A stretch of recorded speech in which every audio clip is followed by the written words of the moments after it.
bajarnos ahora a texto por texto y así escuchar lo que Dios tiene para cada uno de los presentes. Y voy a hacer la lectura. Podéis buscar el libro de Apocalipsis, el capítulo 1, del versículo 1 al versículo 7. Al versículo 8. Voy a hacer la lectura, ¿me acompañáis? Podéis abrir vuestras Biblias, las que la tengáis. Apocalipsis 1, del 1 al 8. Y dice así la palabra de Dios.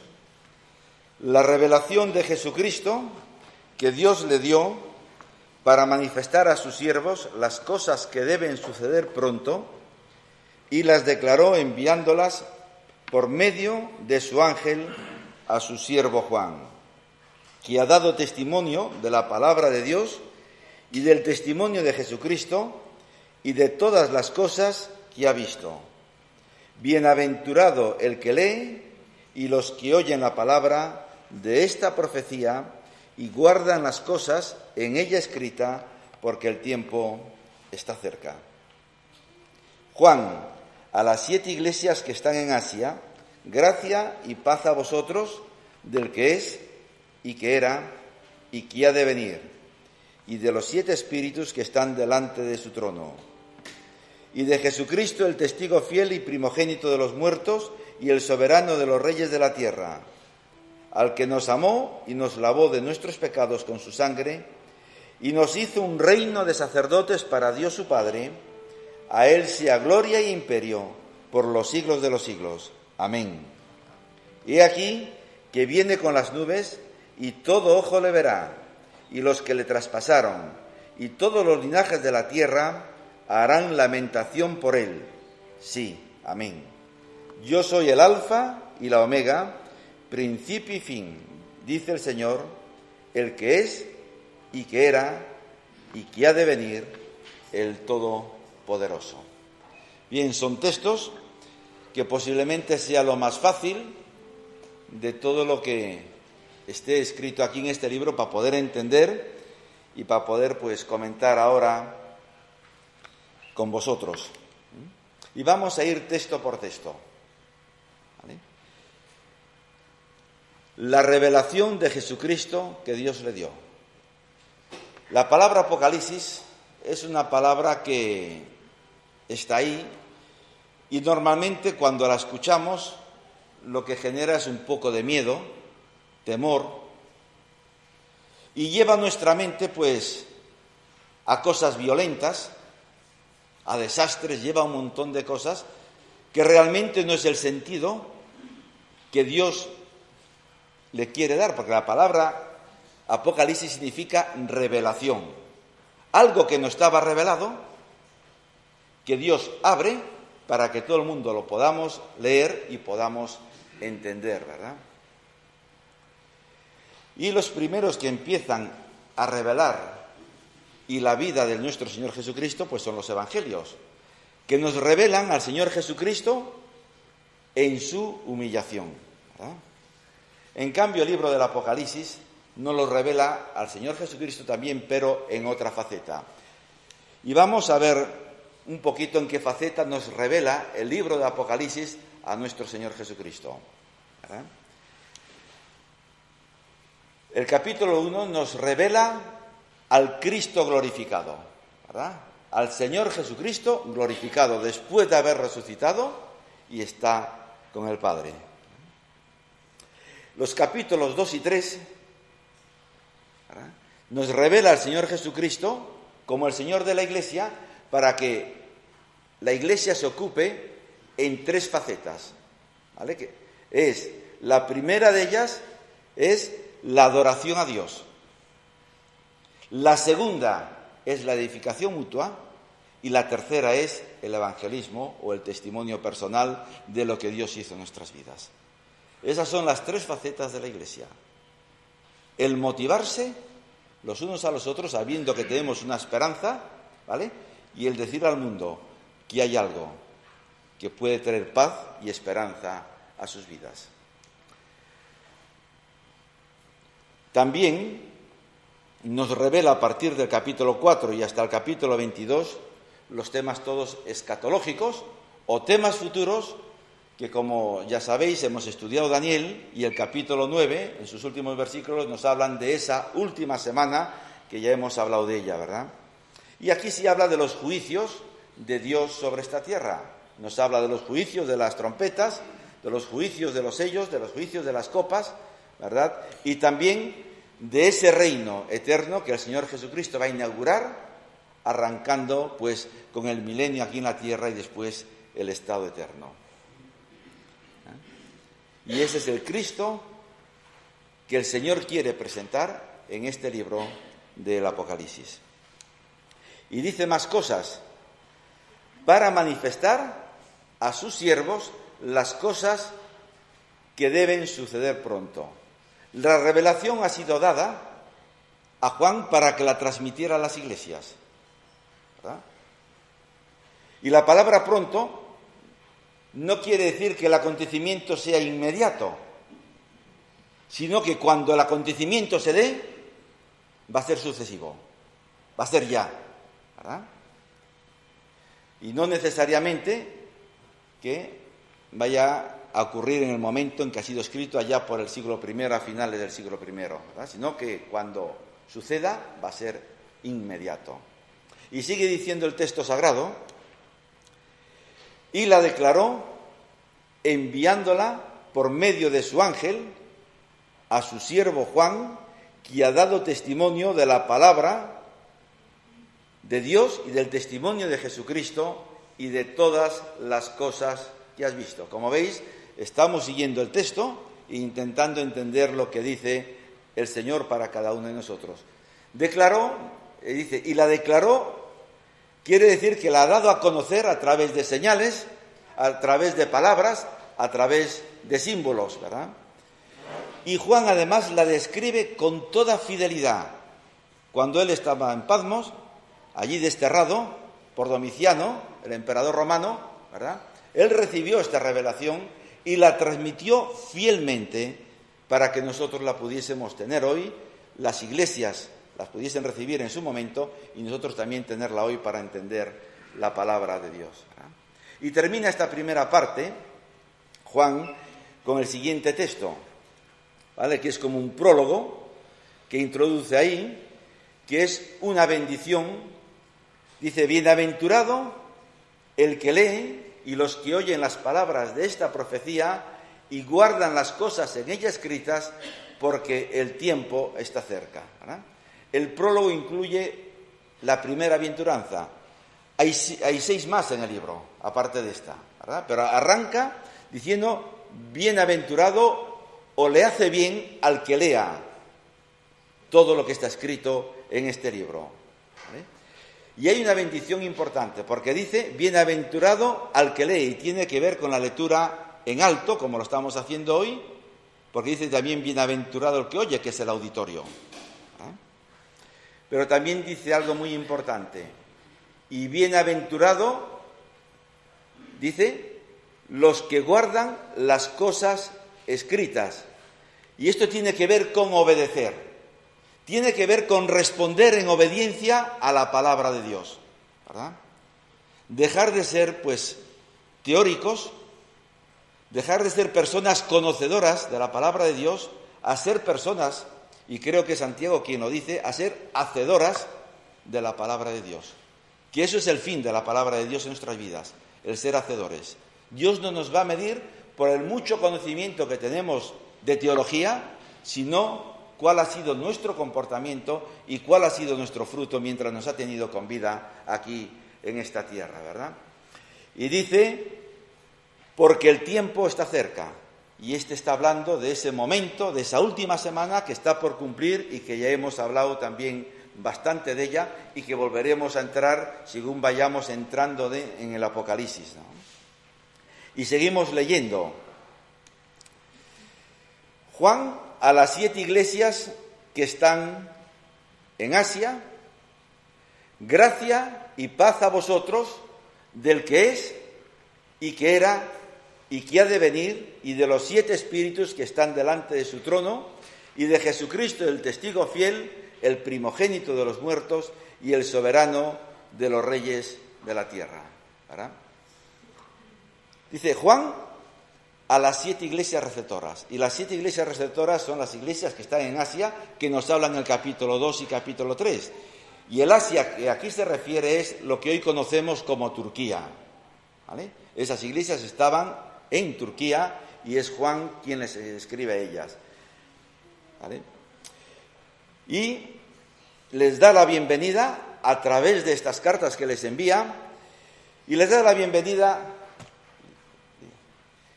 bienvenida con 2 palabras: gracia y paz. Y son palabras que el apóstol Pablo usa también muy a menudo en sus epístolas. Y son palabras que cuando las leemos las pasamos por alto y perdemos el sentido y el significado. Y me quería parar en estas 2 palabras: gracia y paz. ¿Vale? ¿Qué es la gracia? Es la actitud que Dios tiene con la Iglesia. ¿Vale? Es algo que procede de Dios hacia su pueblo. Él dice: por gracia sois salvos o habéis sido salvos. Y esto no es ni por vuestro conocimiento, ni por vuestro saber, ni por vuestro estatus económico, sea cual fuese, ¿verdad? Es porque yo quiero hacerlo, dice Dios, ¿verdad? Y me gustaría pues reflejarlo con la historia de un hombre. ¿Estáis escuchando la música? Que después de que la gracia de Dios lo alcanzó, él ha escrito esta música, Asombrosa Gracia. Y es John Newton. No sé si lo habéis oído hablar de él. Fue un capitán de barco, comerciante de esclavos. Ha cometido las mayores aberraciones que se pueden cometer con el ser humano. Y no por un día, ni por 2, ni por 3, sino por muchos años. Hasta que la gracia de Dios lo alcanzó y ha transformado su vida. Y ayudó a Wilberforce, un diputado de la Cámara de los Lores, a que pudiese en el siglo XIX, ¿verdad?, eliminar lo que es el comercio de esclavos. Y he escrito pues esta canción, que la voy a leer, que dice: sublime gracia del Señor, que a un infeliz salvó. Poneos en este momento, si sois capaces, en los zapatos de John Newton. Año tras año, pues trayéndome esclavos desde el África hacia Inglaterra. Matando gente para poder traerlos en el África. Que se le morían en el barco porque venían apelotonados dentro del barco y muchos morían dentro del barco y eran tirados por la borda. Que eran vendidos como perros. O peor que perros. En los mercados ingleses, europeos, que presumían de una decencia, ¿verdad? Pues este hombre es el que escribe esto: sublime gracia del Señor, que a un infeliz salvó. Fui ciego, mas hoy miro yo. Perdido, y Jesucristo me halló. Fue la gracia quien le enseñó a mi corazón a temer. Y la gracia alivió mis temores. Cuán preciosa se manifestó esa gracia en el momento que creí por primera vez. Por muchos peligros, faenas y trampas ya he pasado. La gracia me ha mantenido a salvo hasta ahora. Y la gracia me seguirá a la casa, y es a la casa de Jehová. Y cuando en Sión por siglos 1000, brillando esté cual sol, yo cantaré por siempre allí su amor que me salvó. Y este hombre, después de haber conocido a Cristo y haber sentido su gracia, dejó el comercio de esclavos, dejó de ser un capitán que tendría su estatus social en aquel siglo XIX para pasar a ser un siervo de Dios y predicar al mundo la gracia que le había salvado a él. Esto es la gracia. Y cada uno de los presentes tenemos que dar respuesta a esta gracia. Y dice más el apóstol Juan, en esto, el mensaje dice paz, gracia y paz. ¿Qué es la paz? Pues la paz se refiere a nuestra posición con Dios, ¿verdad? Los que hemos nacido de nuevo, dice, mi paz os dejo. Es nuestra posición con Dios, ¿verdad? Y más aún, es nuestra experiencia personal también con Él, ¿verdad? Porque a pesar de circunstancias y problemas, la paz de Dios, como dice el apóstol, gobierne y dirija nuestros corazones. Es decir, es nuestra posición y a la vez también nuestra experiencia.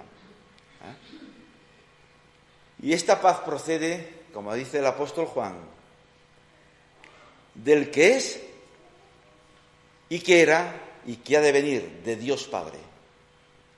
Porque el que era, el que es y el que ha de venir se refiere a Dios Padre, ¿verdad? Aquí vemos una referencia a la Trinidad, porque después habla del Espíritu Santo y después en el siguiente versículo nos habla del Señor Jesucristo, ¿verdad? Que es el protagonista de todo este libro, ¿verdad?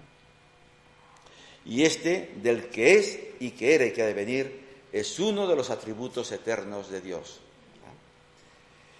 Dice, y de los 7 espíritus, y es una referencia al libro de Isaías, en el capítulo 11, versículo 2, donde se habla de los 7 aspectos del ministerio del Espíritu Santo, ¿verdad?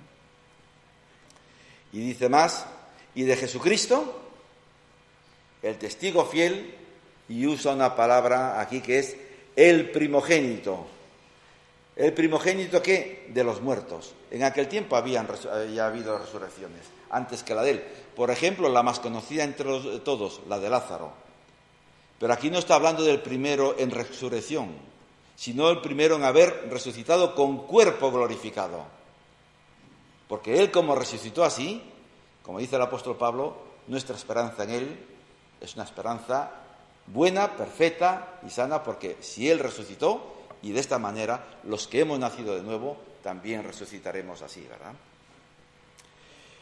Y dice más, el soberano de los reyes de la tierra.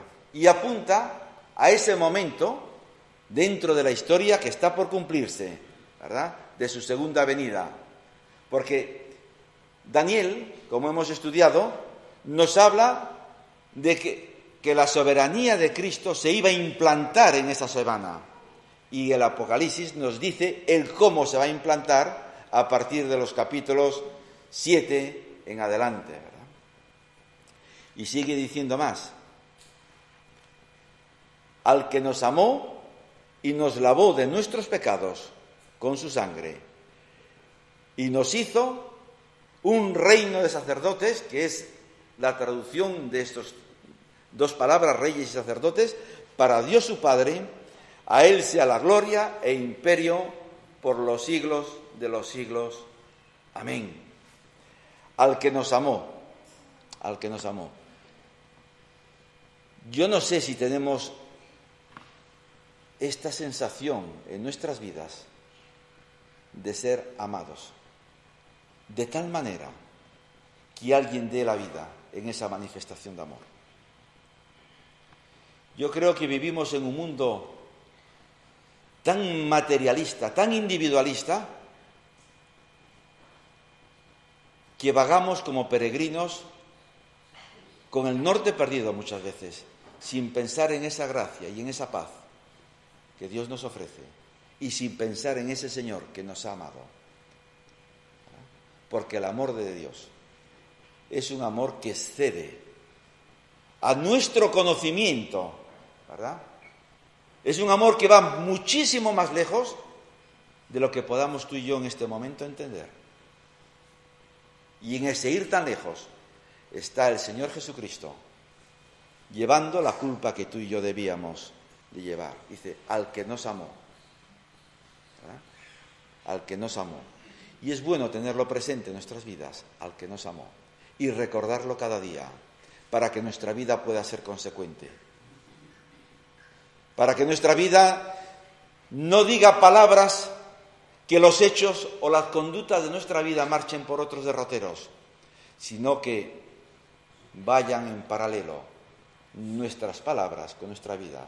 No sean líneas divergentes, sino que sean paralelas o convergentes, ¿verdad?, al que nos amó. Y dice más, y nos lavó.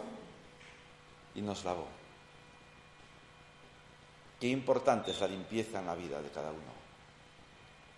Ya en la vida de cada día cotidiana, ¿quién es aquí capaz de los presentes de levantarse por la mañana y no ir al aseo? ¿Verdad que salimos a la calle y salimos, pero mal? Bueno, pues igual a lo largo del día ya nos vamos adaptando porque ya hemos entrado en la vorágine, ya nos hemos olvidado de todo y ya tiramos así. Pero los primeros pasos, ¿verdad que no son buenos? Bien, Él nos ha lavado para que nuestra vida sea una vida de principio a fin, auténtica, genuina, ¿verdad?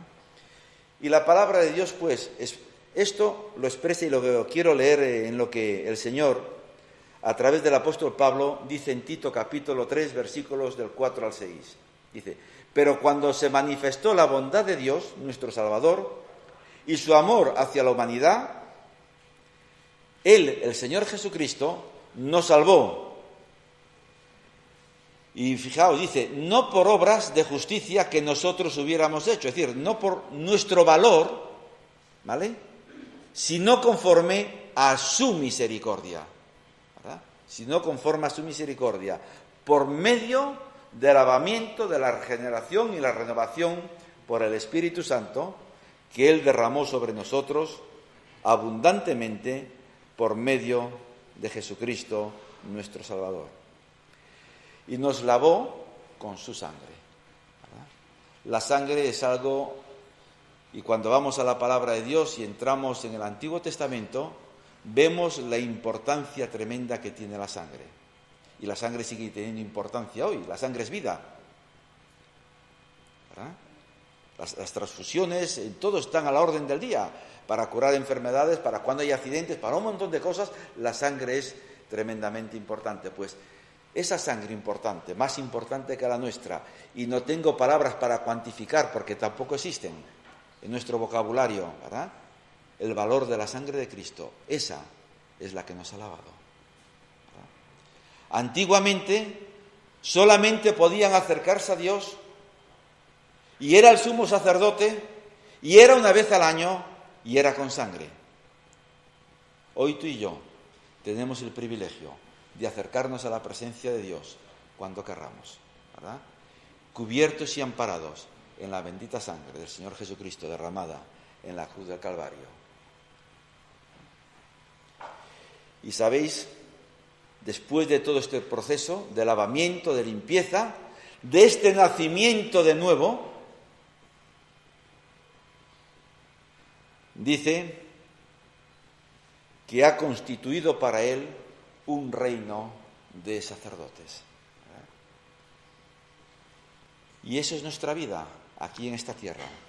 Somos sacerdotes para acercarnos a la presencia de Dios, para adorarle,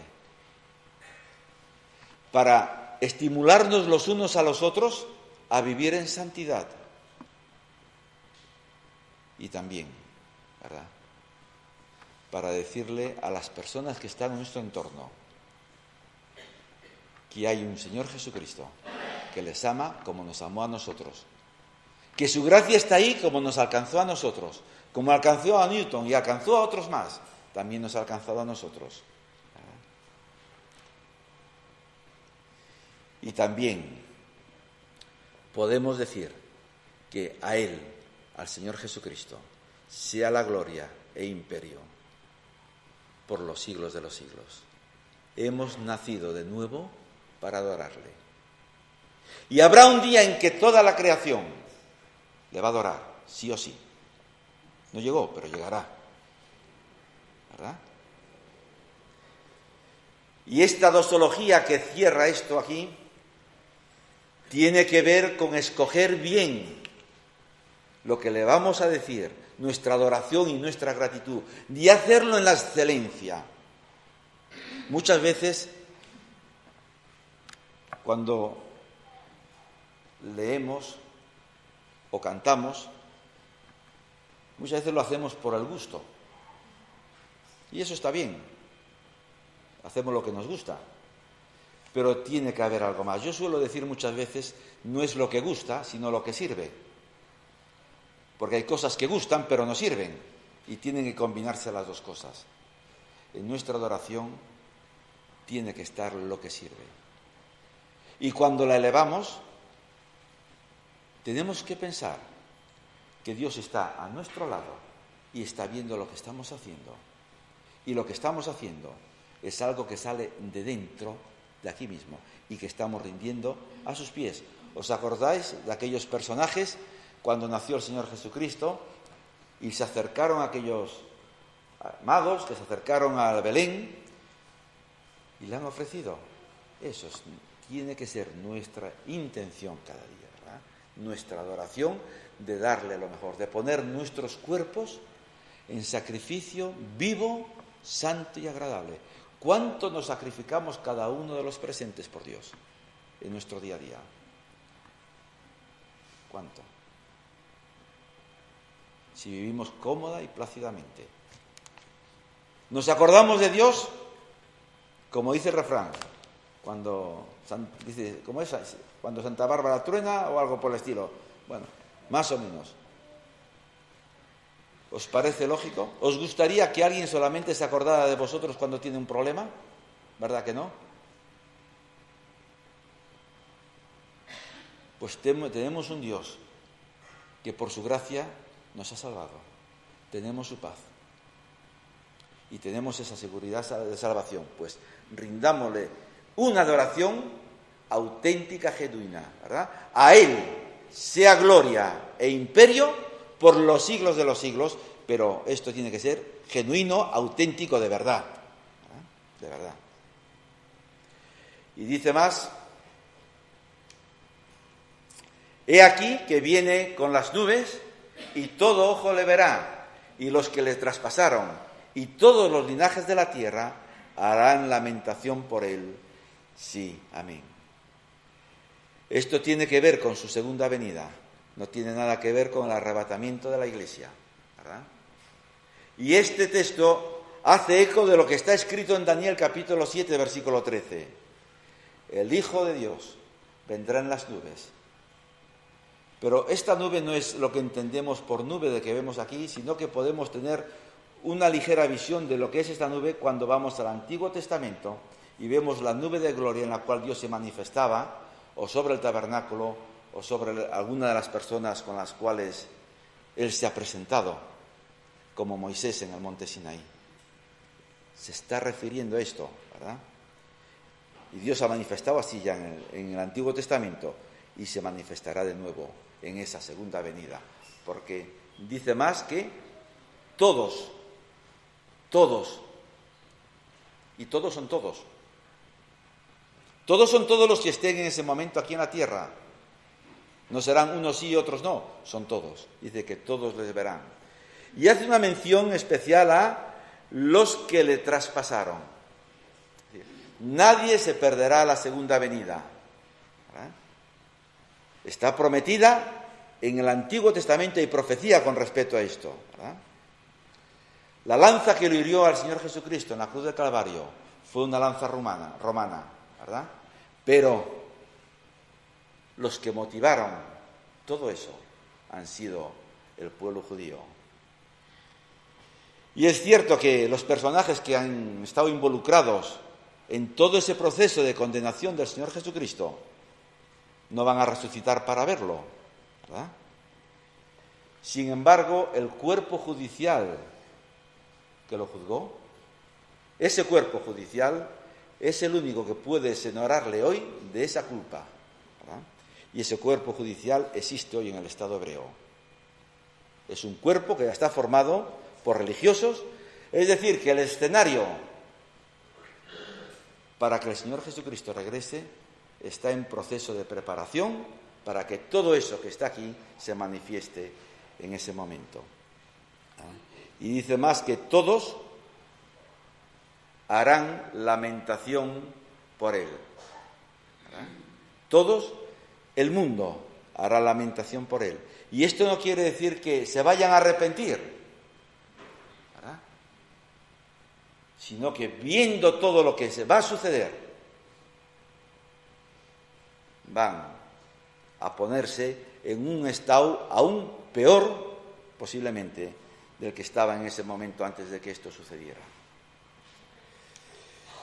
Y dice, para terminar el versículo 8, yo soy el alfa y la omega, principio y fin, dice el Señor, el que es y que era y que ha de venir, el Todopoderoso. Y esto debiera de llenar nuestra vida, nuestra mente, nuestro corazón, este título del Señor. Yo soy el principio y el fin. Yo soy el Todopoderoso. En otras palabras, los nacidos de nuevo no debiéramos de preocuparnos por el mañana, ¿vale? Porque ya sabemos cuál es nuestro mañana. Tenemos que preocuparnos por el hoy, como es nuestra vida hoy, ¿vale? Y además, no hay otra fuente más grande de consuelo en nuestra vida, ¿vale? Que como dice, creo que es Mateo, que busquemos ¿qué? ¿A qué somos llamados a buscar? Busquemos primeramente el reino de Dios y su justicia. ¿Estamos en esa actitud?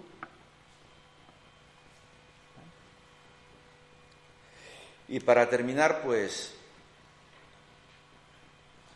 tengo una pregunta que puede servir para los grupos de hogar.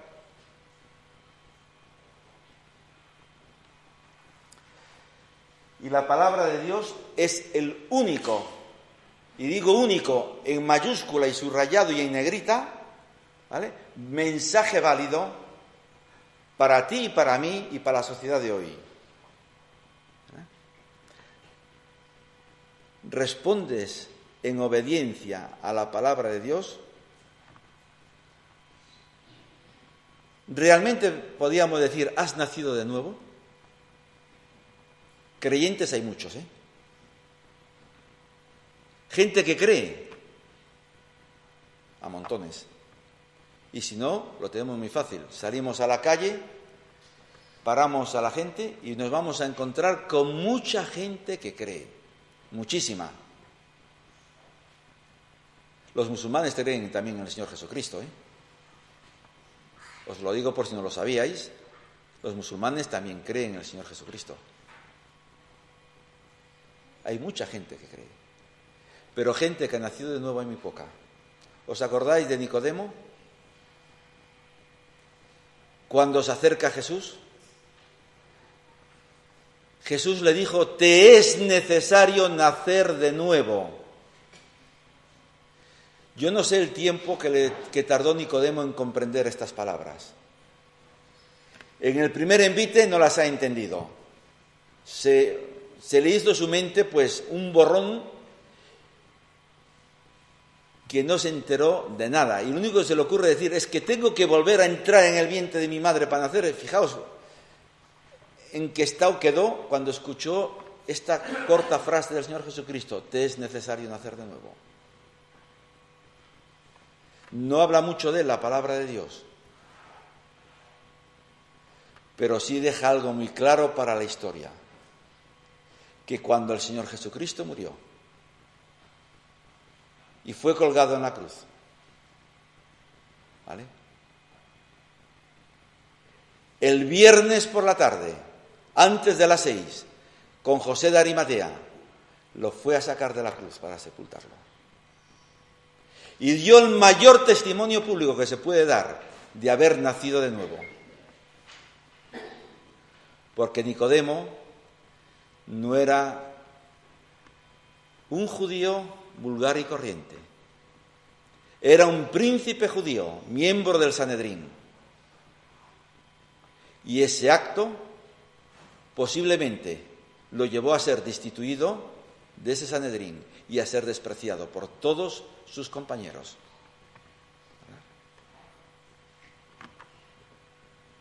Porque respondió en obediencia a la palabra de Dios. Y la palabra de Dios es lo único que vale. Es lo único que sirve. ¿Verdad? Por eso, tu deber y nuestro deber es darle la gloria a Cristo. Por gracia sois salvos. Por gracia hemos sido salvos. Mi paz os dejo, mi paz os doy. ¿A quién vamos a ver y a quién le vamos a dar la gloria?